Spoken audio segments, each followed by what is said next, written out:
ബംഗ്ലാദേശിലെ ഇന്ത്യൻ നയതന്ത്ര ഉദ്യോഗസ്ഥരുടെ കുടുംബങ്ങളോട് തിരിച്ചുവരാൻ ആവശ്യപ്പെട്ട് ഇന്ത്യ രാജ്യത്ത് നടക്കാനിരിക്കുന്ന പാർലമെന്റ് തെരഞ്ഞെടുപ്പുമായി ബന്ധപ്പെട്ട സുരക്ഷാ സാഹചര്യം വഷളാകാനുള്ള സാധ്യത കണക്കിലെടുത്താണ് തീരുമാനം. അതേസമയം ബംഗ്ലാദേശിലെ ഇന്ത്യൻ ഹൈക്കമ്മീഷന്റെ സേവനങ്ങൾ തുടരുമെന്നും അറിയിച്ചിട്ടുണ്ട്. അജയ് സുധാ ബിജു വിവരങ്ങൾ പങ്കുവെക്കുകയാണ്. അജയ്, വളരെ നിർണായകമായ ഒരു നീക്കമാണ് ഇന്ത്യയുടെ ഭാഗത്ത് നിന്ന്. നയതന്ത്രപരമായി വളരെ വലിയ പ്രത്യാഘാതം ഉണ്ടാക്കുന്ന ഒന്നുമാണ്. എന്താണ് വിവരങ്ങൾ? രഞ്ജിത്ത്, നിലവിൽ ഇന്ത്യ ബംഗ്ലാദേശിലുള്ള അവരുടെ നയതന്ത്ര സേവനങ്ങൾ അതൊന്നും നിർത്തലാക്കുന്നില്ല. എംബസിയുടെ സേവനമാണെങ്കിലും അതുപോലെ തന്നെ ഹൈക്കമ്മീഷൻ്റെ സേവനങ്ങളാണെങ്കിലും അതെല്ലാം പഴയതുപോലെ തന്നെ തുടരും. ഇടയ്ക്ക് സംഘർഷങ്ങൾ നിലനിന്ന സമയത്ത് അവിടെ ധാക്കയിലുള്ള നയതന്ത്ര ഓഫീസ് അത് ഇടയ്ക്ക് പൂട്ടിയിരുന്നു. എന്നാൽ പിന്നീട് ഇതിൻ്റെ എംബസി ഓഫീസ് ഉൾപ്പെടെ അതിൻ്റെ പ്രവർത്തനം പുനരാരംഭിക്കുകയായിരുന്നു.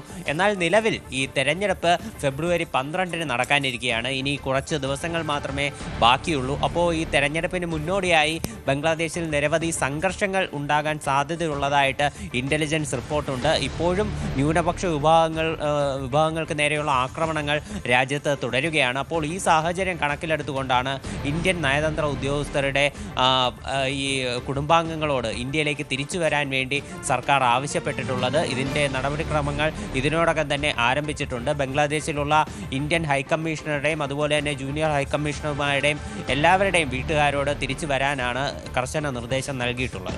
ശരി, അജയ് സുധാ ബിജു വിവരങ്ങൾ. കൂടുതൽ വാർത്തകൾക്ക് news 18 Keralam YouTube channel subscribe ചെയ്യുക.